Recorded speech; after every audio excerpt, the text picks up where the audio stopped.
a screen, and then we'll start that. So yeah, either shout out or stick your hand up if anything's not clear. So yeah, so my name's Steve. I'm an orthopedic surgeon in Coventry, and I specialize in pediatric orthopedics primarily, with a subspecialty interest in things like cerebral palsy and so forth. So I'm going to try and make this a bit interactive, but I'll start off with a couple of very quick slides just to sort of demonstrate their career path, which some of you may know already.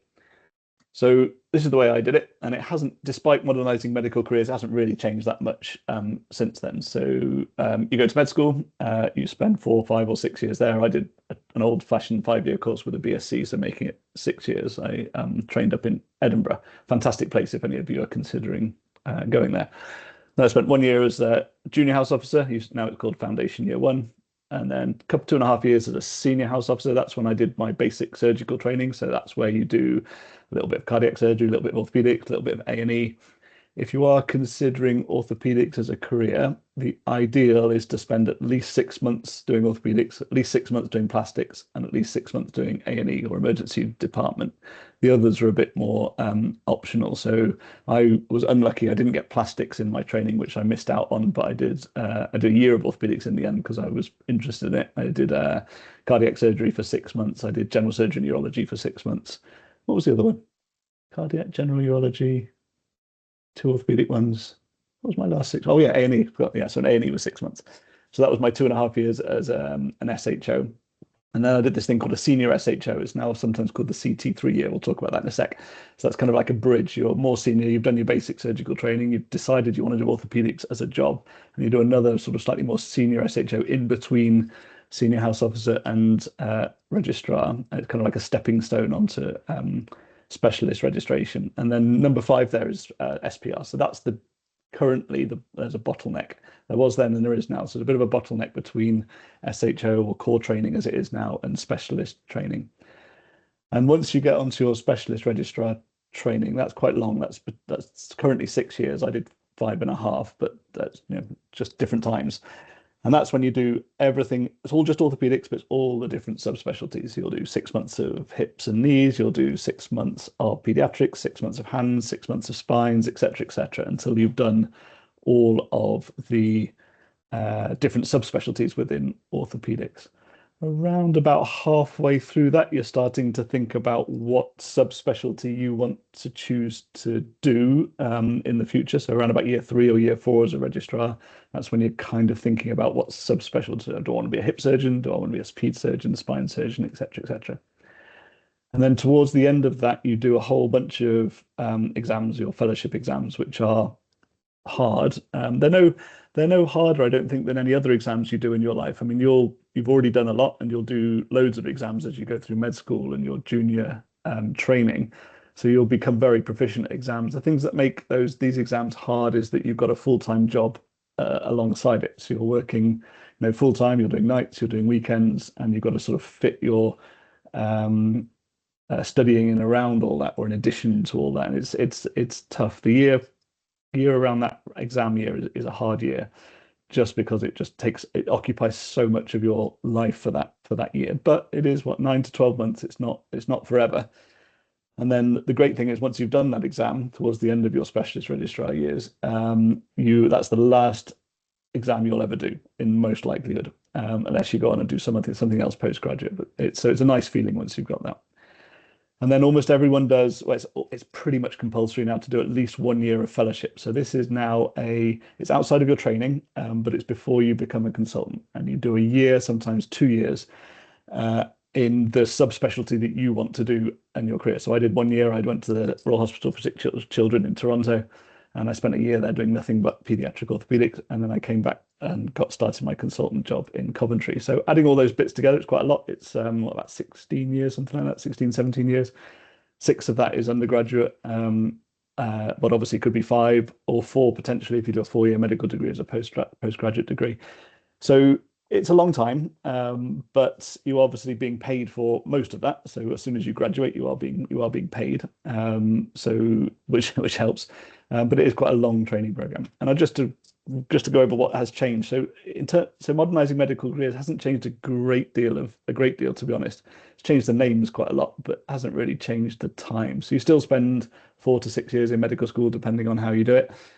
You've got your foundation years 1 and 2. That used to be just 1 year of junior house officer, 3 years senior. Now you've got 2 years of foundation training, and you'll usually do 4, sometimes 6 jobs in that, depending on whether they're 4 or 6 month blocks. Then you've got your core. At this point, that's when you're deciding you want to do surgery, if you still do. And then you do your core surgical training, which is now the new name for SHO, and that's 2 to 3 years.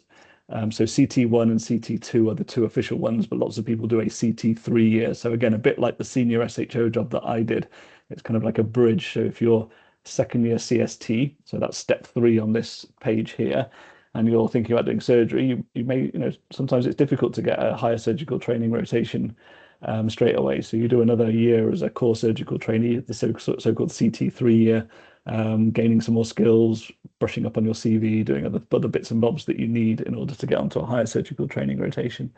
Then that is now a very rigid 6 years. It's very difficult to shorten that. So that's 6 years of higher surgical training. And obviously, if you choose to do orthopedics, that will be 6 years of orthopedics. If you do cardiac neuro, obviously that will be a different specialty. And then increasingly now people are doing more than one fellowship. They're often doing 2 different fellowships. So potentially you could have 1 to 2 years in fellowship.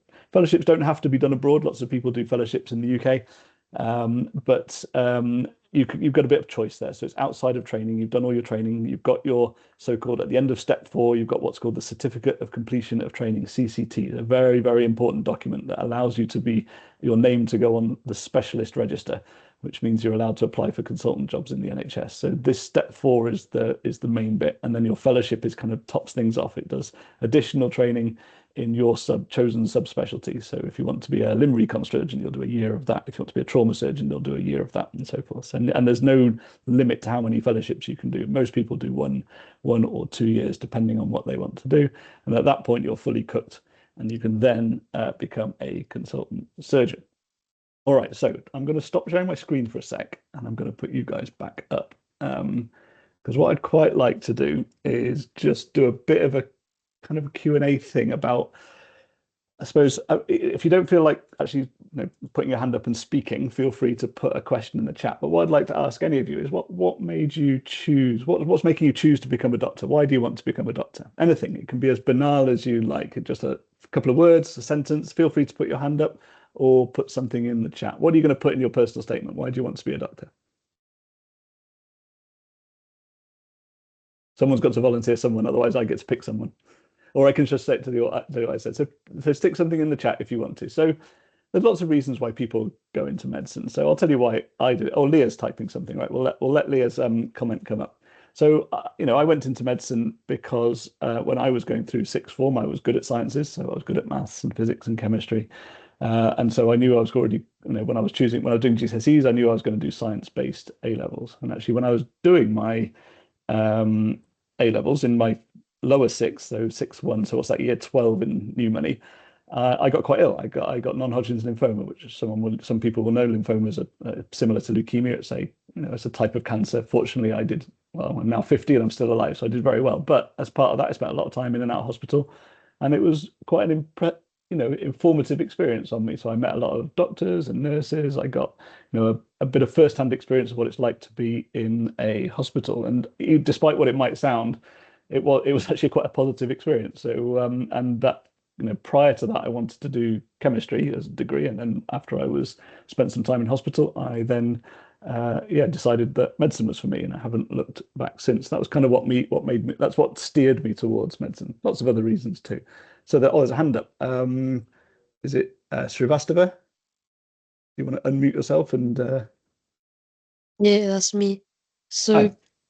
hi, I'm 14, and I suppose I've grown up around medicine my whole life. 3 of my uncles, they were doctors. I've always had like that world around me. But it was just, I mean, it was never like just because of them. If anything, seeing it up close made me realize it's genuinely what I want to do. It's something I can see myself doing in the Yeah, future, not just something familiar. So I yeah. want to be in a role where I'm directly helping people and making decisions that matter. Excellent. So that's some really good reasons. So it's difficult. So I know I'm not from a medical family, but my wife is. And my wife's a GP. Her dad was a doctor, and she's got various uncles and aunts that are doctors. So it is it's you don't want to, like you said, it's very difficult when you're applying to medicine to say I want to do medicine because my family do it. Obviously, that's a difficult thing to put on, but it's certainly a wise thing to talk about because you've now got some, as you said, some experience. You've spoken to people who are doctors. You know a little bit about what it involves. Many people, myself included, I went into medicine with no clue of what it was going to be like. So it's useful to have some prior knowledge. And then the second bit, helping people. Don't underestimate that. It sounds really glib, it sounds banal, but it is so important. So if you're lucky and you've got the type of personality that gets a personal reward out of helping other people, then that's it's a hugely beneficial job to go into. You spend your life just that's doing that exactly that, helping other people, and you get paid for it. So if you are lucky and you do get that kind of self-validation, if that's the right word, for helping other people, then medicine is a great career to go into. You spend, like I said, your entire job, day in, day out, is just trying to help other people, sometimes in a small way, sometimes in a bigger way. You do have to be aware that sometimes you can't help people. That happens a lot. You either don't know the diagnosis or there's no treatment for it. So, my subspecialty of interest is cerebral palsy. There is no cure for cerebral palsy. So I can do orthopedic things to straighten bent limbs and try and improve children's lives in a small way, but I can't cure it. And that can sometimes be quite stressful. So sometimes you can't help people. You've also got to be aware of when you've actively harmed people. So certainly if you are going to be a surgeon, which given the title of this group, most of you want to do, you are going to harm people at some point. You're going to have complications. You cannot operate without getting complications. You're going to get a certain number of infections. If you do a hip replacement, your hip's going to dislocate at some point. You're going to have problems.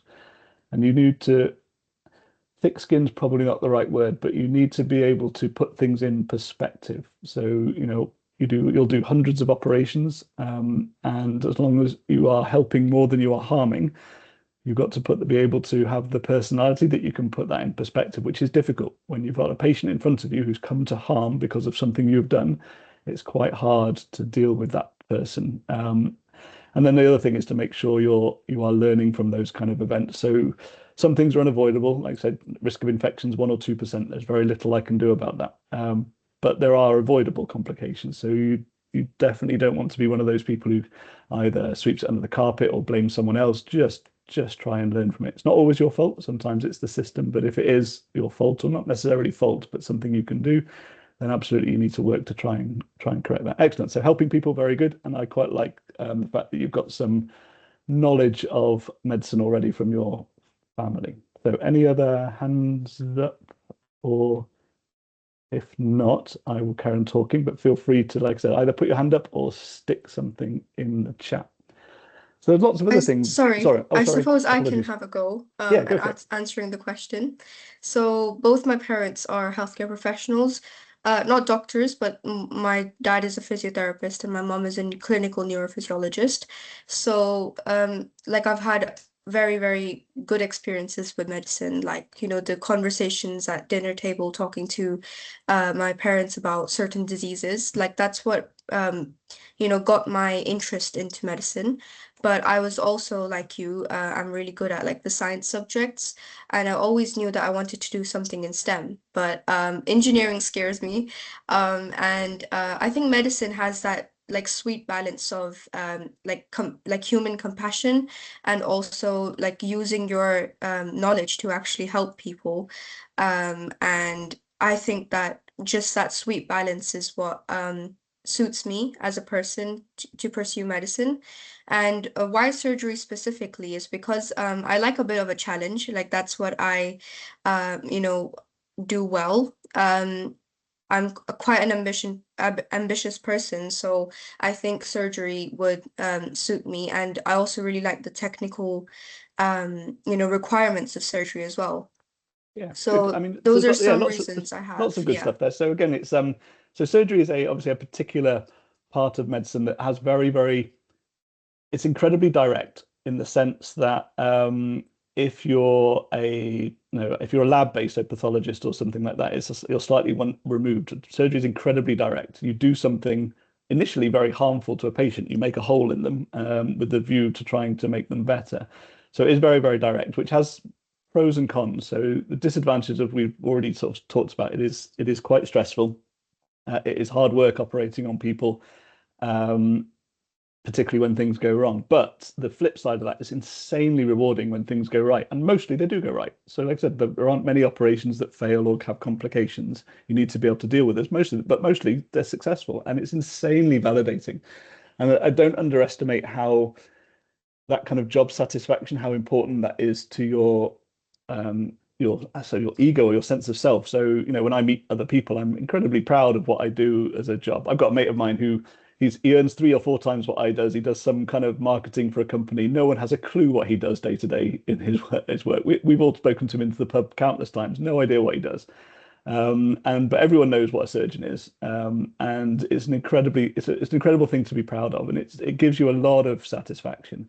In fact, that's probably my number one reason in hindsight for enjoying what I do is the satisfaction I get from doing it. And yeah, don't underestimate that. Your ego is important, and whilst you don't want to let it go nuts, it's incredibly nice to be able to think on your career. I mean, I'm 50 now, so I'm in the sort of second half of my consultant career, and looking back, I'm incredibly proud of the stuff I've done, and I still am, and it's really important. And like I said, I don't underestimate that part of it. And to have a patient, or I operate on children primarily, to have a patient come back to you and their parents and say thank you, or give you a hand-drawn card, which you get lots of in pediatrics, it's incredibly nice. And yeah, it's hard to overestimate how good that makes you feel. There's someone else typing in the chat, so I'll wait for that to come. And no other hands up at the moment. There's a few other things that are quite good. No one likes to talk about it, but the money's pretty good. I get paid well for what I do. I'm not going to be rich, but I am going to be well off. I live in a nice house. I don't have to worry about money. I can go to the shops and buy what I need and what I want. I can go on holiday without really having to think too hard about it.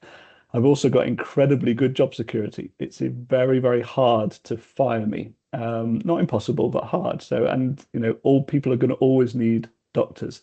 It's probably AI proof at the moment, and so it's the job security is phenomenal. So once you're in there, it's very difficult then for you have to really mess up, or choose not to. Actually, most of the people who I know who have left medicine, which aren't been many, are people who've chosen to, not people who've been forced to.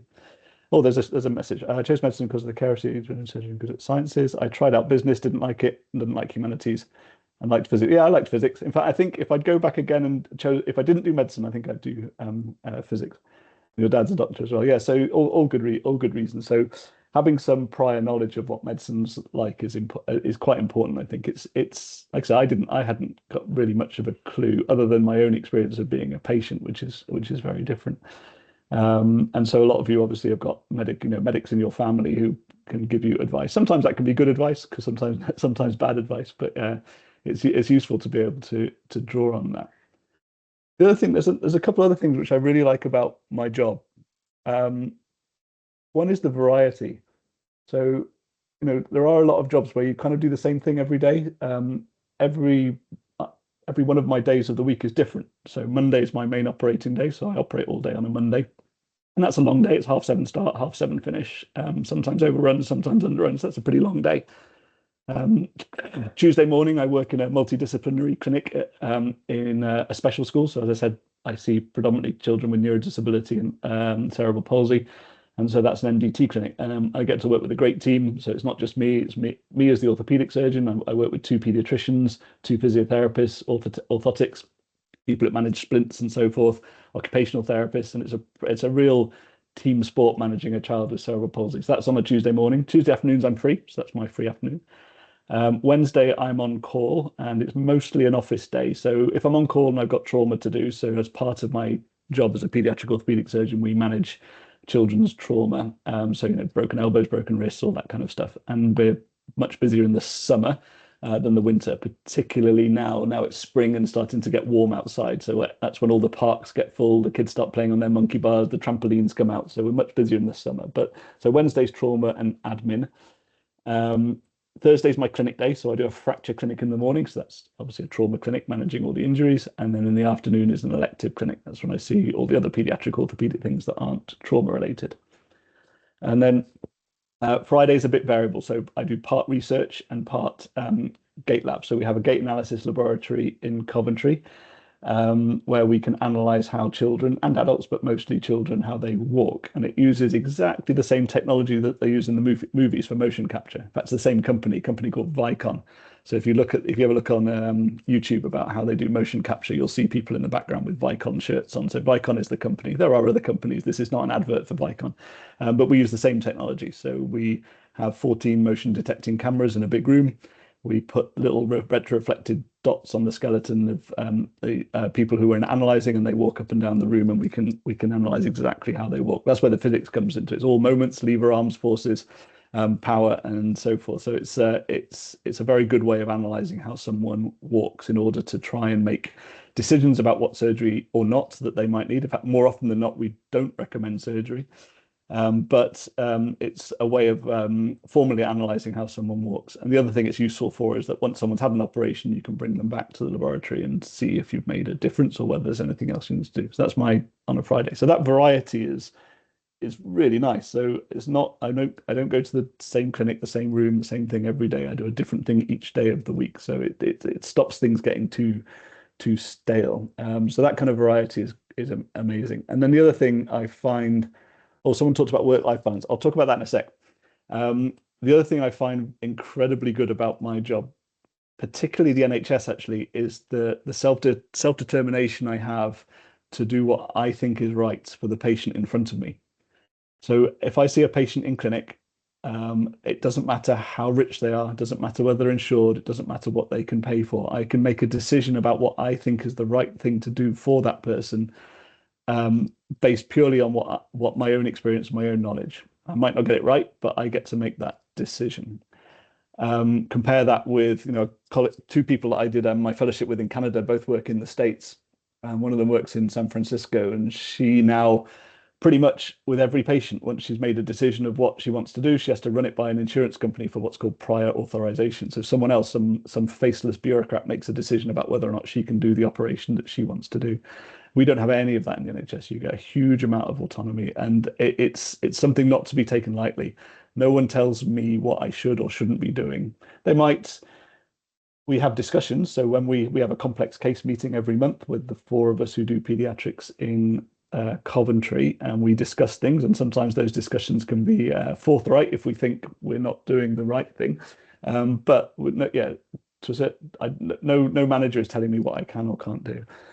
Now, where NHS does come into it at the moment is waiting times, as you've probably heard, are going up, and that adds a level of stress, which is quite difficult to manage, because you want to do what's best for the person in front of you, but you might not be able to for 6 months because the waiting list is that long. And that causes dissatisfaction, not just amongst the patients, as you might expect, but also amongst the doctors. It is quite difficult running what you might feel is a world-class service when you can't do it because you just don't have enough time or space to operate, or the waiting list pressures are too high.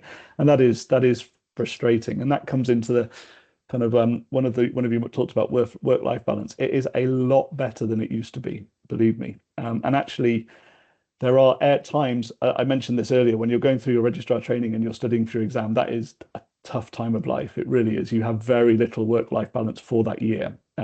You really have to kind of write 1 year off of your life. You're working full time and you're studying when you're not working, but it's just 1 year. The rest of the time out, your hours are limited by the working time directives and so forth, and the contracts.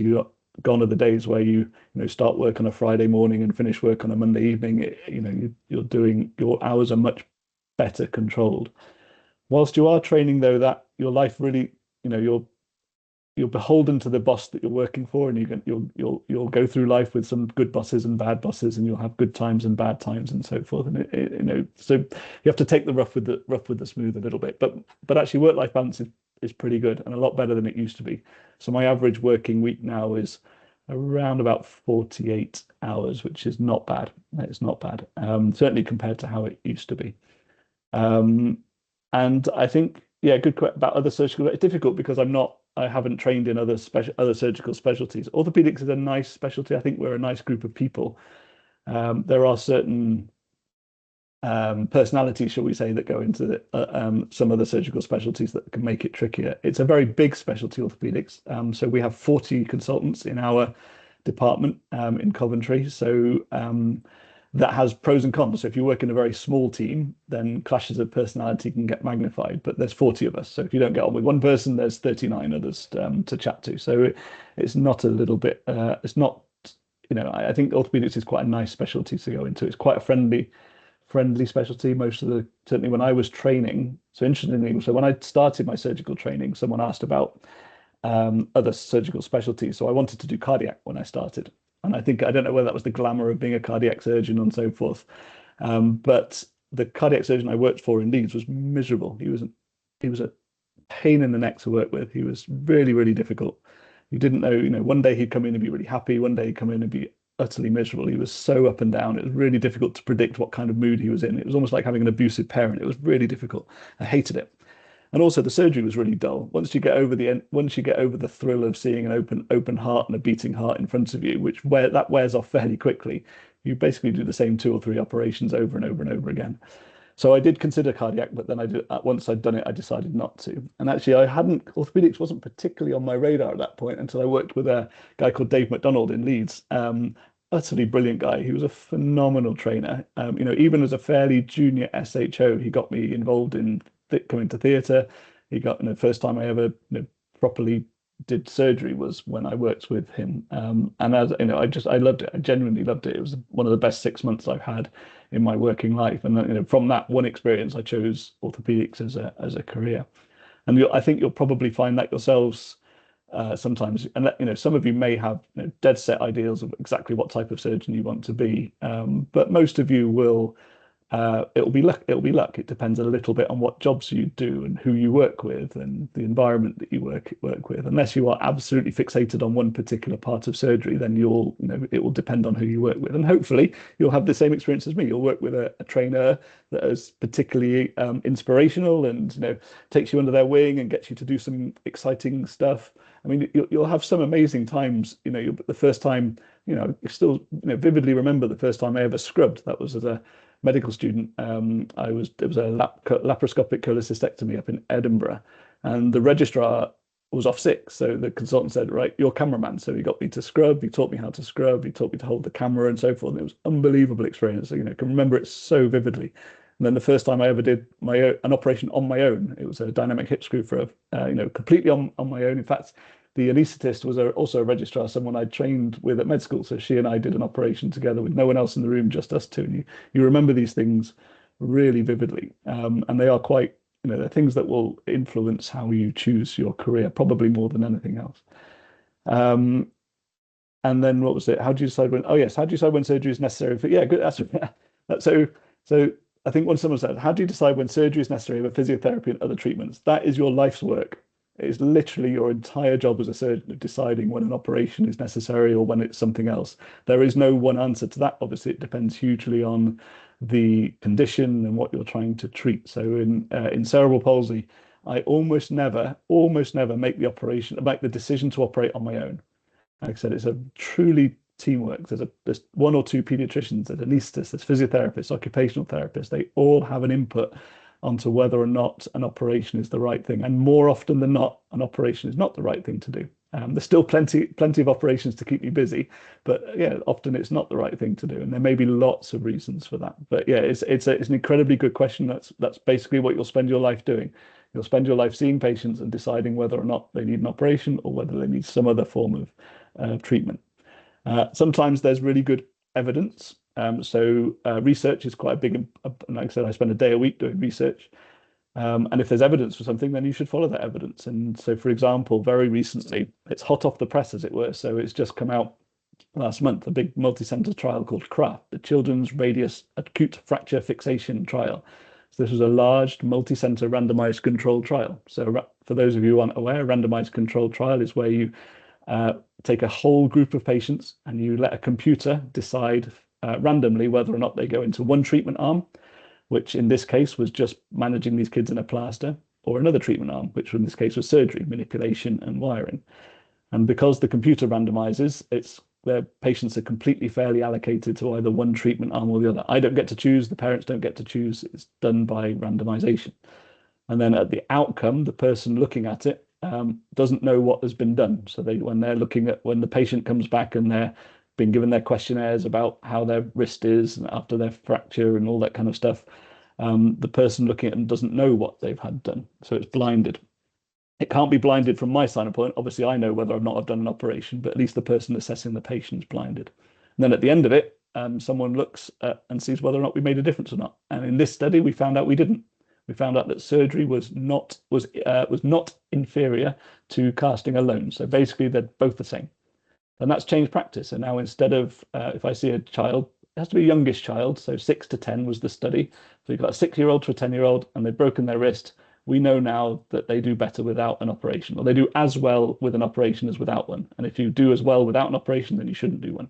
So none of these kids now get surgery. So those kind of things will influence how you treat people. So obviously, if you've got evidence for something, you should follow that evidence. And part of your job is continual professional development. You'll have an interest. So when you're doing this job day in, day out, you want to do the best job that you can, and so you'll read about it and you'll constantly read. So I subscribe to a selection of journals that are relevant to my job. I go to conferences every year relevant to my job, and it's a way of keeping current, as it were. So you never stop learning. I'm glad that I don't have to do exams anymore, but you never stop learning.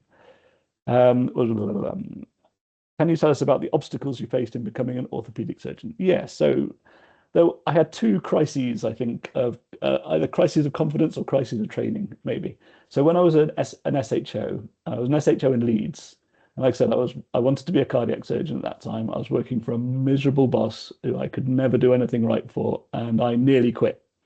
I nearly quit. I was fancied being a pilot, so I got to the point of like Googling about flight school and so forth. And I was close because I was miserable. But then I stuck at it, and my next job was fantastic. And so you have to sort of. So that was one obstacle. The next obstacle was, and I've talked about this before, and it is a miserable time, is when you're doing your exams as a senior registrar. I was married. I had a young kid. My daughter was 6 months old, 9 months old, I think, when I did my exams. You're working full time and you're studying, pretty much all the time when you're not working. It is miserable. And I got to the point at that point where there's, stress thinking, why am I doing this? But you've got to put it in perspective. It's 1 year. It's in fact not even the whole year. It's 6 to 9 months, which is really bad, but it's basically a year of your life, and you kind of have to just put everything else on hold that you can. I had an incredibly understanding wife who was a GP, so she knew exactly what I was going through. And so that certainly helped me massively. So stuff like that, but it is tough. It's not easy, and parts of training are hard, but not all of it. So even though training's long, it's 10 or 11 years. Most of it is pretty good, but you will have some bad experiences. Something bad will happen. You'll mess up. You'll make a mistake. Your boss won't be very pleasant to you. You just have to sort of ride those hills a little bit until it smooths out. Someone asked about the exam. So we talked a lot about the exit exam. The other exam, so the exit exam is the one you do at the end of your registrar training. The other exams you'll have to do is your MRCS exam. So the exit exam is your FRCS. That's the Fellowship of the Royal College of Surgeons. The exams you do a little bit earlier during core surgical training, usually during core surgical training year 1 or 2, are slightly easier exams instead of they're not as deep, but they're much broader. So you need to know a little bit about all the different surgicals specialties, and you do those in your core surgical training, and they are required in order for you to get onto higher surgical training. So you can't get onto higher surgical training until you've done your MRCS, and that's when you get called a Mister again. So most of you, if you do continue with your careers in surgery, you're only a doctor for about 3 years, and then you go back to being Mister again. And once you've got your MRCS, you become a Mister again. And at that point, that's what allows you to apply to registrar training. There are other things you need to do. So research is helpful. Audit is good. So you'll all do things called audit. So an audit is a way of appraising your current practice. So for example, we did an audit recently of our infection rates. So you look back over a year of cases find out who did or didn't get an infection, and then do some compare that to national standards. So find out if there's anything you can do. So you'll need to do things like that.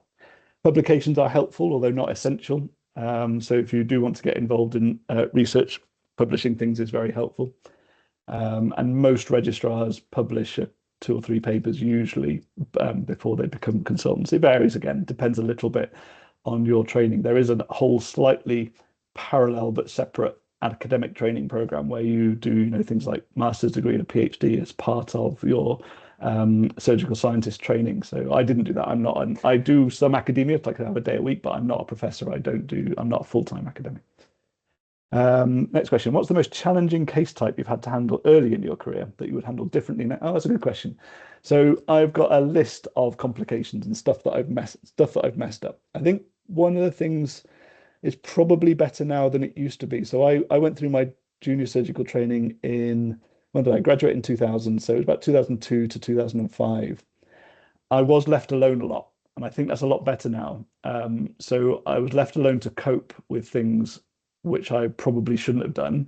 And I wasn't senior enough at the time, or I didn't have the necessary, I don't know, life skill to tell my consultant. So if a consultant's telling you, oh yeah, you can do that overnight, don't worry. I didn't have the balls at the time to say, no, I can't, I need to do that. So I just crack on and probably didn't, not probably, definitely didn't do things as well as I could have done. And I remember my first ever hemiarthroplasty. It's a half hip replacement that you do for a person who's had a hip replacement. It dislocated. The hip dislocated after I'd put it in, and that lady died, and probably died as a result of my actions. Now, again, you can justify that in the sense that I think I do more good than harm, but it was a tough thing to go through. And I think in hindsight, I should have said, look, I've not done this before. I'm not confident to do this on my own. I need your help. Now, actually, that happens less now, partly because of the medical legal environment, but also training's better. So I very rarely leave even senior registrars completely alone in theatre. I'm usually there. I might, if they're very senior and it's a very straightforward case, I might not be scrubbed. I might be unscrubbed just in theatre, but almost always I'm scrubbed, and they're operating, but I'm assisting. I'm literally on the other side of the table and can take over if required.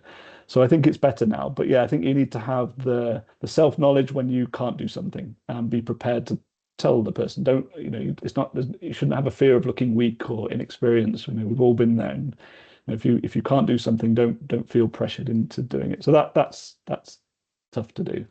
And then I suppose the most challenging cases I have now in my later career are the long all-day cases. I think maybe because I'm getting old. So some of the cerebral palsy operations are 8 to 10 hours long, and it's a long time. You're standing up. You're wearing a lead gown for most of it because you're using X-ray. So you've got your theatre scrubs on, which are like pajamas. They're nice, but then you've got a lead gown on top of that, and then you've got your sterile gown on top of that, and a mask, and gloves, and it's hot, it's sweaty, and that's quite hard. I finish. I go home, you go to the toilet and it comes out like oil. You're dehydrated and it's tiring. I usually sleep well those nights. But yeah, they're fairly challenging just for the duration of time. And that time you're concentrating, you're working hard during that time. It flies by, honestly. You never clock watch, which is a lovely thing. You're not sort of staring at the clock wondering when your shift's going to end. It absolutely flies by, but it is exhausting. What first introduced specialty in orthopedics? Yeah, kind of answered that a little bit in orthopedics, that it was working with, like I say, a guy called David McDonald, single guy, really inspirational teacher, and it was just phenomenal working with him, and that's what got me interested in orthopedics. And then pediatrics, and specifically, that's again another inspiration. In fact, 3 inspirational teachers: Nigel Kiley and Andrew Roberts in Oswestry, 2 pediatric orthopedic surgeons in Oswestry, where I did my higher surgical training, and then a guy called David Emery, who's a paediatric orthopedic surgeon in Stoke. So I was a 3rd-year registrar. So in current money, that's ST5. So you've done 1, 2, 3, 4, 5. You're about 7 years postgraduate at this point. You're in the middle of your registrar training, and that, as I said before, that's kind of when you're trying to think about what you want to do. So by that time, you'll have done most of the orthopedic subspecialties, maybe not all of them, but most of them, and you sort of have to start thinking about what you want to do. At that time, I was working in Oswestry. It was the first time I'd worked in a gait lab, a gait analysis laboratory in Oswestry. They've got a phenomenal gait lab there, one of the world's best.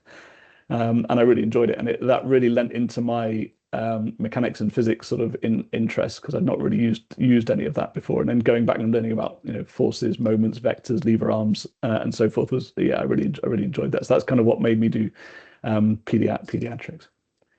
What was the next one? How do you think surgical training as a whole has changed since you did your training? Yeah, so one bit we've mentioned already is the supervision. I think it's better now than it used to be. That's a lot of it. The hours are better controlled. So, like I said, you don't do these ridiculously long shifts. I mean, I was lucky and unlucky a little bit. So I still had the old-fashioned shifts whilst I was a junior SHO. So my first 2 or 3 years, but then it got a lot better. So the hours are much better. The supervision is definitely better. I think it's not quite as mean as it used to be. I mean, there used to be a bit of ritual humiliation or teaching by humiliation. I think that's just gone now. Very rare, very, very rare. You shouldn't have people trying to bully you or belittle you. It's not the right way to teach. I mean, your teachers in school don't belittle you. There seems to be something particular about surgical training historically that meant that you had to be bullied in some way, and it was a rite of passage. I think that's changed hugely. Like I said, other than one terrible boss who I think was a genuine bully, I've had mostly positive experiences of training, and I think that's a lot better than it used to be. It's not that kind of teaching by humiliation. It's much more collegiate. It's much more teaching colleagues rather than sort of training someone you think is less than you. I think that's gone. How has orthopedic changed most dramatically since I started practicing? Yeah, actually, that's a good question. Probably not a huge amount. Little things change. So I don't think there's been dramatic changes. For instance, we just talked about the CRAFT trial, which has changed how we manage children's radius fractures. That's quite a big thing. We get a lot of kids' wrist fractures and we don't need to operate on them anymore. So that was quite big.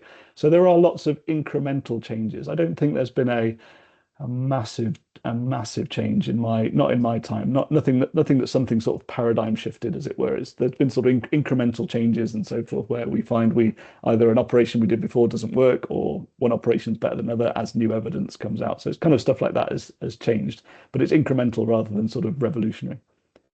Can someone pursue a postgraduate? Yes, absolutely. So a lot of my colleagues do PhD. So we are quite a academic unit. We've got two professors of orthopedic surgery and one professor of physiotherapy in our department, and one associate professor. So we are a very academic unit, and we have a number of our trainees that do PhDs as part of their training.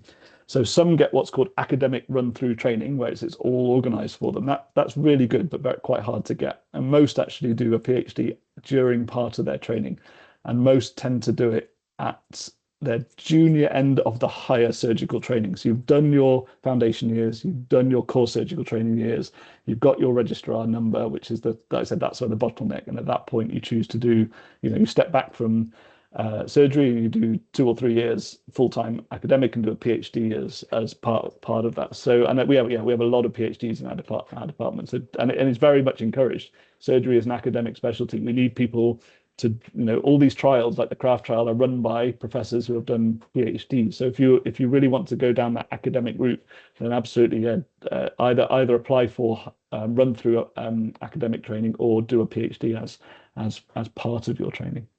So yeah, absolutely, you can do a PhD. What challenges do patients with cerebral palsy face when transitioning from? Oh, that's a fantastic question. So transition is something that has been talked about for ages. And unfortunately, it started getting talked about seriously just when the NHS started to run into slightly difficult financial times. It is hard to get new money for things now, but transition is vital. And we're rubbish at it. And these kids often drop off a cliff, particularly those who have got significant physical and learning disabilities who attend special school. So any of you have got an experience of a sibling, friend, or anyone who attends special school, these places are often amazing. They've got phenomenal facilities. They get really good levels of care. They get obviously often in-house physiotherapy. I go to the special school to see the children there. They don't come to me. And when that goes, they really drop off a cliff, and it's very hard for the parents. So the parents have got this daily respite. So these children are, as you can imagine, incredibly challenging to look after. And they get a respite. The parents get to send the kid to a special school for between 9 a.m. and 3:30 p.m., during which time that child's being looked after, and the parents get some breathing space. And all of a sudden, they leave their school and they're back at home full time. Their pediatric physiotherapy stops seeing them. The pediatricians stop seeing them. I stop seeing them. I mean, I don't entirely stop, actually. I can still, because I've got access to the adult clinics downstairs. So I do have a small adult practice of children who are now adults with CP. But yeah, they really drop off a cliff. And transition is so important. And but there's one of the other disadvantage of the current NHS climate, which won't always be the way, is there's very little money for new things now. So even though everyone knows it's important, there's very little money to develop new services. You can carry on paying for the stuff you're already paying for, but it's really, really hard to develop new stuff. So yeah, if you go into pediatric orthopedics in the future, then transition is, I don't think it's going to be sold. I've probably got 10, 15 years left to work. I don't think it's going to be sold in my career. But yeah, it's a difficult time. Do you get paid whilst doing a PhD? Okay, good question. So it depends a little bit on the PhD. So PhDs you have to apply for funding to do it. So that funding can come from a number of sources. So if you're lucky enough and get a grant from NIHR, that's the National Institute of Healthcare Research, they will fund your PhD, and part of that funding will be your salary. It's not as much as being a doctor, but a lot of people, when they're doing their PhD, have a bit of free time to do locums. So, for example, our on-call service is propped up by a lot of our PhD students who do locum shifts and do weekends and nights to earn extra money and top up their salary and so forth. But it does depend on the PhD. It depends on where you do it, and it depends on the funding body. But yeah, you don't get as much as your thing. You can self-fund a PhD. Not many do that because it's obviously very expensive to self-fund a PhD. But if you can't get the necessary funding and you want to do so, then you can. But most PhDs, certainly in the trust that I work in Coventry, linked to Warwick University, they are funded PhDs. Now that does present challenges. So if you don't get funding, you don't do your PhD. So there's one guy at the moment who didn't get any funding last year, so he did another year of work and he's applying again this year. So, funding isn't guaranteed. You have to, write a grant proposal. That proposal has to be reviewed by the funding body, and they have to deem it sufficiently worthwhile to provide you with the funding. So it's it's not guaranteed, but yeah, most PhDs are funded in some way. What are some good attributes of a good orthopedic surgeon? This is going to sound really banal, but just be nice. Don't be an asshole. Sorry, I shouldn't swear, should I? Just be nice.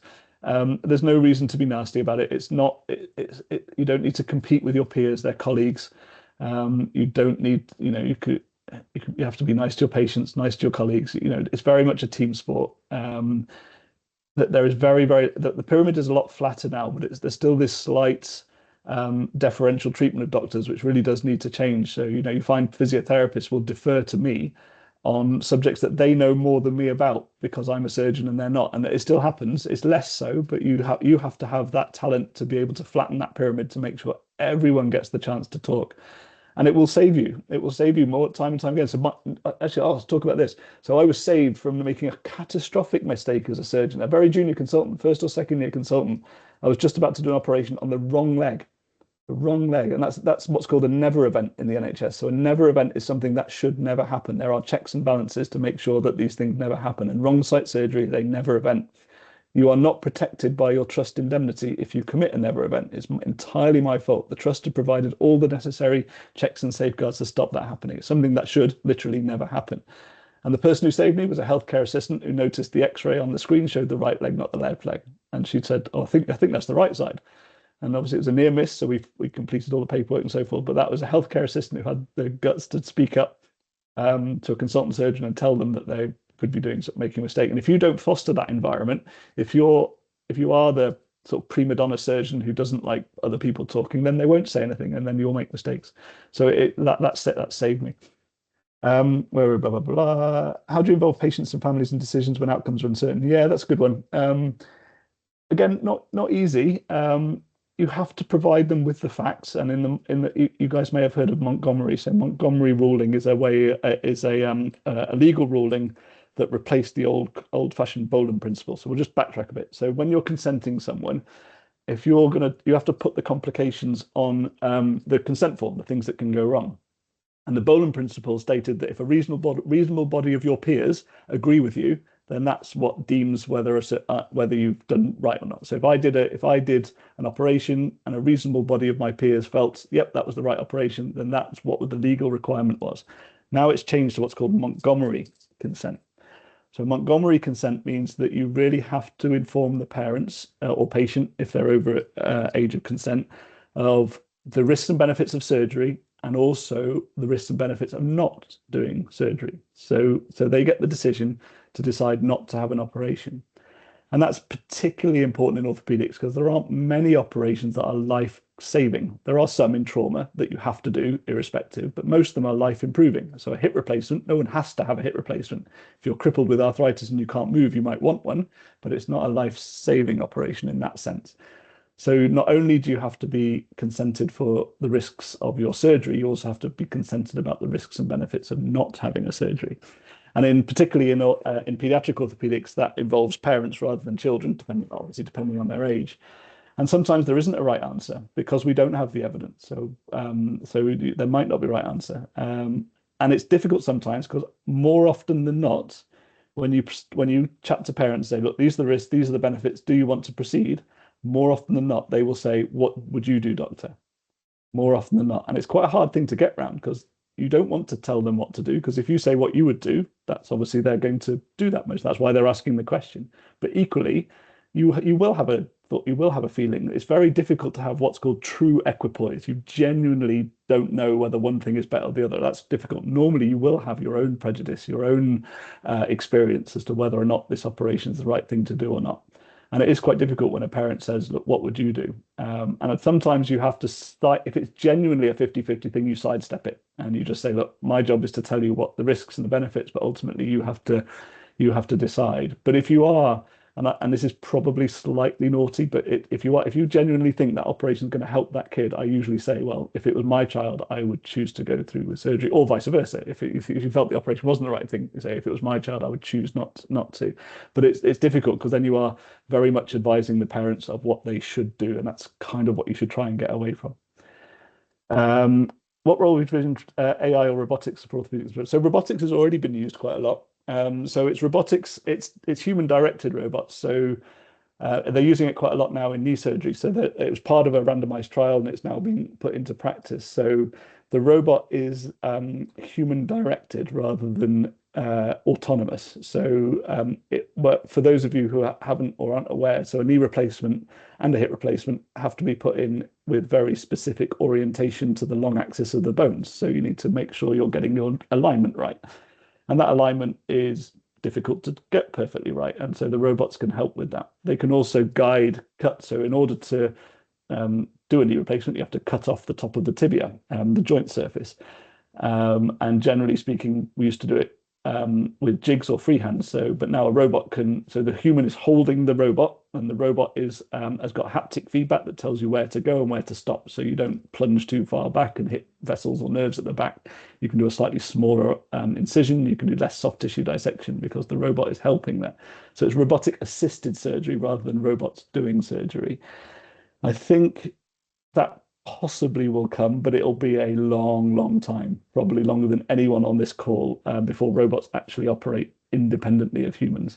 And the analogy I take is going back to airplanes. So we've had autopilots that can do all of a flight for decades, but we still have to have two trained pilots awake and conscious and so forth. I think it'll be a long, long time before a robot is autonomous. At some point, there may be remote surgery, and that's been trialed in a very limited sense where you might not need to be in the room and you could do things potentially remotely. But I think these things are a long way in the future.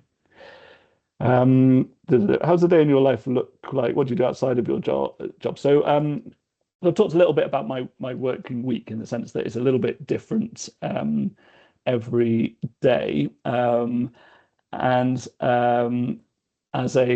So I'm outside of my work, I've also got a family. So my daughter's 18. I couldn't persuade her to do medicine, unfortunately. She's doing a maths degree, and my son's going through his GCSEs. So obviously family. So I've got two kids who are similar age to you guys now. Unfortunately, even though I've been quite positive about my medical career, I haven't bred any doctors. Neither of them at the moment want to be doctors. My daughter, as I said, doing a maths degree, and my son at the moment wants to do engineering.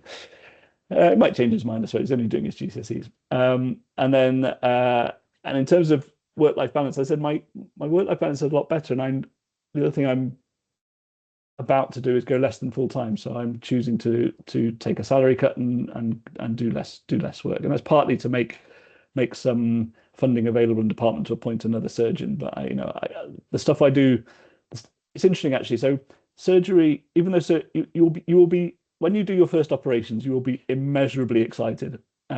but it does eventually become a bit routine.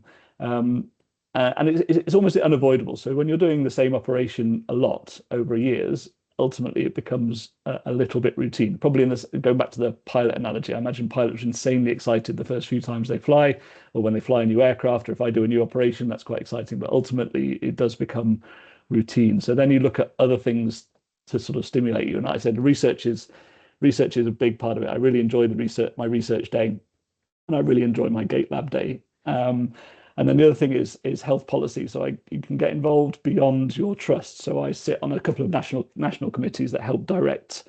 So I'm lucky enough to be invited to Westminster on Wednesday next week to go and meet some politicians to discuss about cerebral palsy in terms of policy making. So you can get involved in those things that don't have a direct effect on the patient in front of you, but might have then an effect a bit more sort of widely or longer term. So the stuff like that can be really interesting. And depending on which way your career goes, you'll go down different routes. So surgery is, like I said, I only do mainly one full day of operating every week. So sometimes I'll do some trauma, so maybe a day and a half. But surgery is actually the actual practice of operating is a relatively small part of my job. What advice would you give someone who wants to become an orthopedic surgeon? So beyond what we've said already, I think when you're a junior doctor, try and make sure you apply for foundation training and core surgical training that obviously has some orthopedics in it, and A&E and plastics. Those three things are really important. So A&E or emergency department, orthopedics and plastics are the three really closely linked specialties. So when you're applying for foundation training and you're applying for core surgical training, make sure those three things are in there if you can. But also do other stuff. So it's very difficult. Some of you are school kids, some of you may be at university already. It's incredibly difficult to make a decision now about what you want to be when you're older. So I flip-flop several times. So when I went to med school, I wanted to be a radiologist. When I was a junior doctor, I wanted to be a surgeon. When I was a surgeon, I wanted to be a cardiac surgeon. Then I wanted to do orthopedics. And when I was a brand new orthopedic surgeon, I wanted to do shoulder surgery. And then I migrated to pediatrics. So you're influenced by the jobs that you're doing and what you find interesting. So I said I wasn't a pediatric orthopedic surgeon when I was 15. I became one as time went on. So keep an open mind, do different things. Obviously, you're all in this aspiring surgeons network, so clearly surgery you're considering, but it may not be for you. You may decide that when you're a medical student or a junior doctor, actually there's other things I like. I don't particularly enjoy that surgery part of it, or it's not for me. So it's, like I said, keep an open mind and be prepared to change your mind if you find don't be so blinkered on a job that you might not like. So try different things. And one of the advantages of foundation training is you'll do some medicine, you'll do some surgery, you might do some psychiatry, you might do some general practice. You do all sorts of different things, and you might find something else that excites you or works better for your. And certainly in terms of work-life balance, when you're a more junior doctor, general practice is easier. It's easier to be less than full-time when you're younger. Although we do have less than full-time training posts, it just takes a lot longer. So if you do, for example, 50% time, it's going to take you 20 years potentially, because it's double the time of training. So if you only do half time, so we've got a couple of 80% less than full-time doctors, so it takes them an extra year effectively on top of the 6 years they're doing. So it means it takes longer, but there are less than full-time trainees, so that's still an option. Where were we? We've done that one. If you were to make a quote, what would you say? Oh man, any final advice? Yeah, I guess we're taking up to 7 o'clock. Make a quote. Oh, now you put me on the spot. Now I'm not entirely sure. I think you remember Google's original quote before they went weird? Don't be evil. You do get some people who seem to be ultra competitive. I don't think that's the right way to be. It's very much a team sport. You need to be able to work with other people. I'm constantly working with other people. Those people need to be able to tell you when you're doing something wrong. So just don't be evil. Just be nice. There's no reason to be mean to anyone. And there'll be times when you're stressed. There's times when life and work get on top of you. But God knows I've snapped at people before in my medical career, and you learn from that. Just be nice to people. All right. It's nearly 7 o'clock. Tell you what, just very briefly, I just wanted to share my screen again because I just wanted to see, because I wrote down some things about what makes my job good and bad. I just want to see what we've got. So job satisfaction, we talked about salary and security. Yeah, we touched on that. Variation day to day. Oh, self-determination. I can do what I want when I want. There's some other really lovely things. So no one counts my hours. And so, you know, if my list finishes early, I just go home. I don't have to sit there and wait until a clock ticks that says my shift is finished. If I need to go to the toilet, I can get up and go to the toilet. You know, my day is my own to a certain extent. Yeah, we help people on a one-to-one basis, which is lovely. And like we talked about some complementary and lots of teamwork. And not so great. Yeah, we talked about the training. It's long and it can be hard. Oh yeah, it's perfectionist. I don't think a career in the NHS is right for you if you are a real proper perfectionist. You have to choose your battles. You have to, you know, pick what's right. Yeah, if you everything has to be perfect for you, I think you're gonna. It's a recipe for stress. We talked a little about NHS waiting times. This is a bit, you know, patient and parent dissatisfaction is definitely going up primarily because people are waiting longer. We talked about operating is stressful, particularly when things go wrong. Oh yeah, we didn't talk about this. There's a lot of decision making, and so particularly clinics. So a fracture clinic, for example, could be 60 or 70 patients. It's very, very quick. You're constantly making decisions, and it's tiring, and it's easy to make mistakes. Oh, and the last bit, yeah, there is a lot of admin. I spend probably about 6 to 8 hours a week just doing admin, which is a bit of a pain. But anyway, I imagine every job in the world has its administrative side. All right, so let me stop sharing my screen. Any final questions or comments? How long have we got? Do we have to finish? Is it a hard stop at 7? No, if people have more questions, we can go with that. So That's no I'm problem. not in any massive rush. I haven't been called for dinner yet. So if anyone does have any further questions, please feel free to either put your hand up or just put them in the chat. Otherwise, it's been a pleasure chatting to you all. Oh, one other thing, I'll stick it in the chat. I'm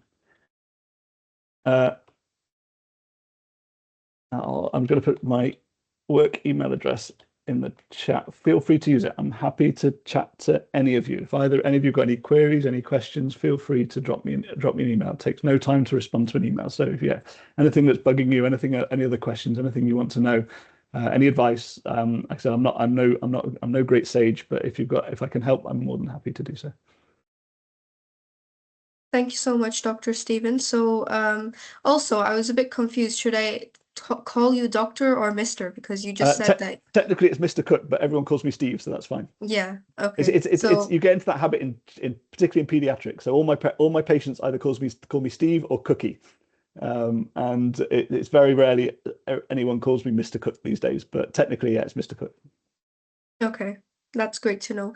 I'm going to send out the attendance form for all the attendees that attended. I'm also going to Mr. Cooke, sorry. I'm going to send you a evaluative form just to talk a little bit about how this session went. Sure. And if you have any feedback for ASN.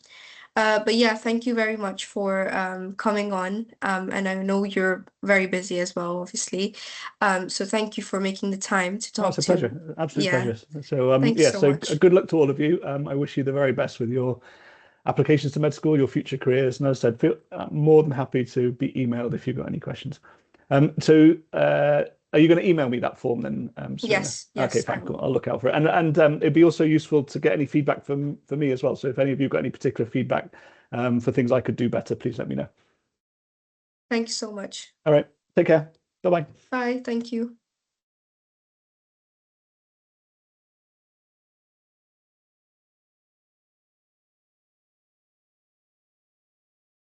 All right, guys, I'll end the meeting here. Thank you so much for joining. I hope you found it helpful as well. And yeah, thank you for joining.